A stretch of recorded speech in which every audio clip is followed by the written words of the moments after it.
সমগ্ৰ বিশ্বজুৰি কৰোনা ভাইৰাছৰ সন্ত্ৰাস ইতিমধ্যে ভাৰতত মহামাৰী ৰূপ ধাৰণ কৰিছে মাৰাত্মক কৰোনা ভাইৰাছে, যাৰ বাবে ভাৰত চৰকাৰে ৩ মেলৈ ভাৰতত লকডাউন ঘোষণা কৰিছে।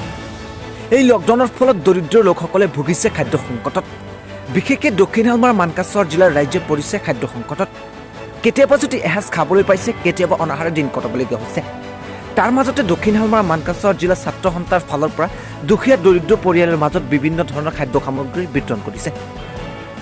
আজি দক্ষিণ হালমাৰ মানকাছৰ জিলাৰ বৃহত্তৰ কালাপানীত দক্ষিণ হালমাৰ মানকাছৰ জিলা ছাত্ৰ সন্থাৰ সভাপতি ফিৰোজ আল ফাৰুক খন্দকাৰ, উপসভাপতি আমিনুল ইছলামৰ উপস্থিতিত দুখীয়া মানুহৰ মাজত বিভিন্ন ধৰণৰ খাদ্য সামগ্ৰীৰ বিতৰণ কৰে।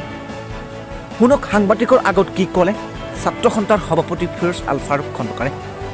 আজি আমি দক্ষিণ হালমাৰ মানকাছৰ জিলা ছাত্ৰ সন্থাৰ প্ৰতিনিধি হিচাপে মই সভাপতি ফিৰোজ আল ফাৰুক খন্দকাৰ আৰু উপসভাপতি আমিনুল ইছলাম আৰু আমাৰ বিভিন্ন আঞ্চলিকৰ সহযোগত আমি আজি কালাপানীত কিছুমান নিৰীহ মানুহক, অসহায় মানুহক আমি যিমান দূৰ সম্ভৱ ব্যক্তিগত হিচাপত আমি সকলোৱে মিলাই আমি অলপ সহায় কৰিলোঁ। মানুহক চাউল দিলোঁ আৰু আপোনাৰ কেঁচামৰিচ, জলকীয়া আৰু আপোনাৰ পিঁয়াজ, আলু এইবিলাক দি দিলোঁ।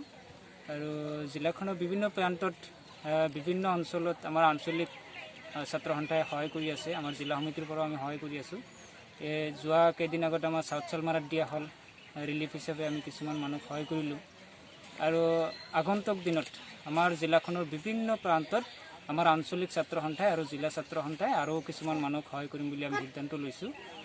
মোটামুটি আমাৰ জিলাখনত আমি 4-5 হাজাৰ মানুহক আমি ৰিলিফ দিবলৈ আমি সিদ্ধান্ত লৈছোঁ আমাৰ ছাত্ৰ সন্থাৰ ফালৰ পৰা।